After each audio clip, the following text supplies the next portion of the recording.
اور supreme court سعد رضوی کو رہا کرنے کا اعلان کر چکا ہے۔ میرا اپنا خیال تو یہ ہے کہ یہ کوئی مطالبہ کسی صورت بھی ناجائز نہیں، اتنی جلد ہو سکے ان کا یہ مطالبہ تسلیم کیا جائے۔ کسی شخص کو ناحق بے گناہ اس کو بند رکھنا کسی صورت بھی جائز۔ اعوذ باللہ من الشیطان الرجیم، بسم اللہ الرحمن الرحیم۔ ان اللہ وملائکتہ یصلون علی النبی یا ایہا الذین آمنوا صلوا علیہ وسلموا تسلیما۔ اللہم صلی علی سیدنا مولانا محمد وعلی آل سیدنا مولانا محمد واصحاب سیدنا مولانا محمد وبارک وسلم وصلی علیہ۔ اللہ رب العالمین کا لاکھ لاکھ شکر ہے، گزشتہ روز پورے ملک میں 12 ربیع الاول شریف کے عظیم الشان جلوس، ریلیاں بڑی شان و شوکت کے ساتھ منعقد ہوئیں اور عاشقان رسول نے بڑی بھرپور شرکت کی الحمدللہ۔ صبح سے لے کے رات گئے تک ملک کی ساری فضائیں درود و سلام سے گونجتی رہیں۔ اس پہ تمام شہروں کی اور صوبوں کی انتظامیہ کو مبارکباد۔ ایک دو واقعات اکا دکا، ایک مجھے جو خبر ملی حویلیاں میں اور ایک بھکھی شریف میں، جہاں جہاں یہ واقعات ہوئے ہیں انتظامیہ سے مطالبہ کر رہے ہیں کہ ان کی انکوائری کروا کے جو بھی ذمہ دار ہے اسے قرار واقعی سزا دی جائے اور انہیں کٹہرے میں لایا جائے تاکہ عید میلاد النبی صلی اللہ علیہ وسلم کا ادب و احترام اور جو اتحاد و اتفاق اس پہ پیدا ہوتا ہے الحمدللہ، تمام مکاتب فکر بھی، تمام عوام بھی اکٹھے ہو کر نکلتے ہیں، وہ قائم رہنا چاہیے۔ کل رات ہی یہاں لاہور میں تحریک لبیک پاکستان کا جو عید میلاد النبی صلی اللہ علیہ وسلم کا جلوس تھا، اس جلوس کے اختتام پہ انہوں نے مسجد رحمت للعالمین کے باہر دھرنے کا اعلان کر دیا اور وہ رات سے وہاں ہزاروں کی تعداد میں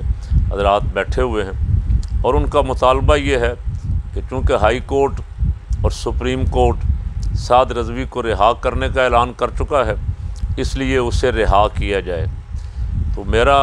اپنا خیال تو یہ ہے کہ یہ کوئی مطالبہ کسی صورت بھی ناجائز نہیں ہے۔ یہ مطالبہ اسے تمام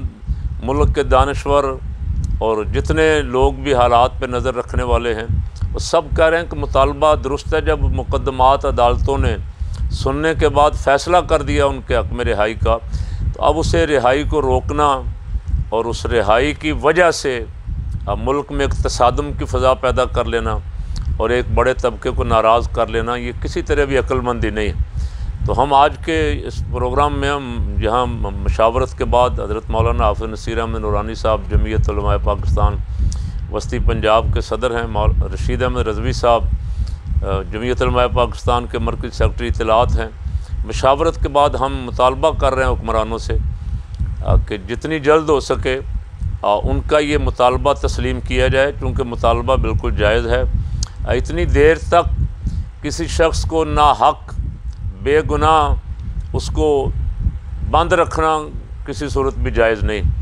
اور اگر خدا نخواستہ اس دھرنے کی صورت میں اس پہ کوئی تشدد وغیرہ کیا جاتا ہے یا اس کے خلاف کوئی ایکشن کیا جاتا ہے تو ملک کے حالات اس کے متحمل نہیں ہیں۔ ملک کے حالات اس وقت بڑے نازک ہیں، دشمن چاروں طرف سے اکٹھے ہوئے ہیں اور ہماری اپوزیشن جو ہے وہ ویسے ہی چاہتی ہے کہ کوئی نہ کوئی ایسا ہنگامہ ہو تاکہ ہمیں حکومت گرانے کا موقع ملے، اور وہ بھی تیاری کر کے بیٹھے ہوئے نکلنے کے لیے۔ تو عقل مندوں کے لیے اشارہ کافی کہ ان کو چاہیے کہ اپنے معاملات درست کریں، جلد سے جلد مذاکرات کر لیں ان سے، اور اگر کوئی وعدے وعید کیے تھے تو ان پہ فوراً عمل کریں، نہیں کیے تھے تو کر لیں، اور ان کے ساتھ یہ الحمدللہ بات طے ہے کہ ایسے معاملات میں معاملات اسی وقت خراب ہوتے ہیں جب کسی نہ کسی طرف سے وائلیشن ہوتی۔ اگر دونوں طرف سے دونوں فریق چاہیں کہ ہم بیٹھ کے معاملات کو حل کر لیں تو پھر الحمدللہ معاملات بڑے پرامن طریقے سے حل ہو جاتے ہیں۔ کوئی ملک کا دشمن نہیں ہے۔ یہ یا رسول اللہ کا نعرہ لگانے والے جتنے بیٹھے ہوئے ہیں یہ تو ملک بنانے والے ہیں، ان کے آباء و اجداد نے ملک بنایا ہے، اور لوگوں پہ تو الزام ہے کہ کوئی کانگریس کے ساتھ تھا، کوئی کسی کے ساتھ تھا، ان پہ تو الحمدللہ کوئی الزام بھی نہیں ہے۔ ان کے بڑوں نے ملک بنایا ہے، اور ہمیشہ جب بھی کبھی موقع آیا ہے یہ اپنی افواج کے ساتھ اپنے اداروں کے ساتھ 65 میں 71 میں اور بعد میں بھی جب جب کبھی دشمن نے جارحیت کرنے کی کوشش کی ہے، اب میلی آنکھ سے دیکھنے کی کوشش کی ہے، یہ سارے اپنی فوج سے بھی 10 قدم آگے جانے کے لیے تیار ہوتے ہیں اور ہمیشہ آفر کرتے ہیں کہ پہلے ہمیں بھیجو، ملک کی سرحدوں کی حفاظت ہم کریں گے۔ تو ایسے حالات میں محب وطن حلقہ جو ہے اسے خام خواہ احتجاج پہ مجبور کرنا، اور ملک کے حالات اگر اس وجہ سے خراب ہوں گے تو افسوس رہے گا محب وطن حلقوں کو، نقصان ملک کا ہوگا۔ اس لیے میں تمام ذمہ داروں سے گزارش کر رہا ہوں کہ جتنی جلد ہو معاملات کو طے کر لیا جائے، اور دونوں طرف ایسے لوگ موجود ہیں جو بیٹھنا چاہتے ہیں، معاملات طے کرنا چاہتے ہیں، اسے بگاڑ تک نہ لے جایا جائے۔ اب پہلے بھی جن لوگوں نے مذاکرات کیے اچھا کیا، اب مذاکرات کے ذریعے معاملات حل کیے، اب ایک آدمی کو چھوڑنے کا مسئلہ ہے، ایک آدمی کو آپ چھوڑ دیں گے کوئی قیامت نہیں آئے گی۔ یہاں بڑے بڑے حکومت کے مخالف پہلے بھی باہر بیٹھے ہوئے، کیا ہو گیا؟ اب کچھ زیادہ سے زیادہ احتجاج ہی کر لے گا۔ تو خان صاحب آپ تو کہتے رہے کھڑے ہو کے 126 دن کے احتجاج ہمارا جمہوری حق ہے، احتجاج ہمارا آئینی حق ہے، تو احتجاج صرف آپ کا ہی حق ہے، باقی پاکستانی جو ہیں ان کا کوئی شہری، ان کے شہری حقوق نہیں ہیں اور ان کا کوئی حق نہیں ہے کہ وہ کبھی احتجاج کر سکیں کسی مسئلے پہ۔ لیکن وہ احتجاج ہم اس کے حق میں ہیں کہ پرامن رہنا چاہیے، اس احتجاج میں ملک کا نقصان نہیں ہونا چاہیے، اس احتجاج میں شہری املاک کو نقصان نہیں پہنچنا چاہیے، اس احتجاج میں عوام کی جان و مال کو نقصان نہیں پہنچنا چاہیے۔ تو اس کا حل یہی ہے کہ یہ معاملات جتنی جلد سے جلد ہو سکے طے کر لیے جائیں تاکہ ملک دشمنوں کو اس سے فائدہ اٹھانے کا موقع نہ مل سکے۔ یہ صرف میری آواز نہ سمجھیں، یہ پاکستان کے 90% یا رسول اللہ کہنے والوں کی طرف سے آپ سمجھیں یہ مطالبہ ہے۔ جو جماعتیں، جو تنظیمیں بظاہر ان کے ساتھ نہیں کھڑی آپ کو نظر آ رہی ہیں، دل ان کا اسی پہ ہے کہ کوئی تشدد نہیں ہونا چاہیے، پرامن طریقے سے معاملات حل ہونے چاہیے، اور میں یقین دہانی کرواتا ہوں کہ پرامن طریقے سے معاملات حل ہو سکتے ہیں۔ اگر آپ سے نہیں ہو سکتے، کوئی مسئلہ ہے تو ہم ہماری خدمات حاصل کریں، ہم بھی اپنا کردار اس میں ادا کر سکتے ہیں کہ معاملات دونوں طرف سے سلجھ جائیں اور ملک جو ہے کسی بدامنی سے، حالات خراب ہونے سے، چونکہ ہماری سرحدوں پہ تو چاروں طرف دشمن بیٹھے ہوئے ہیں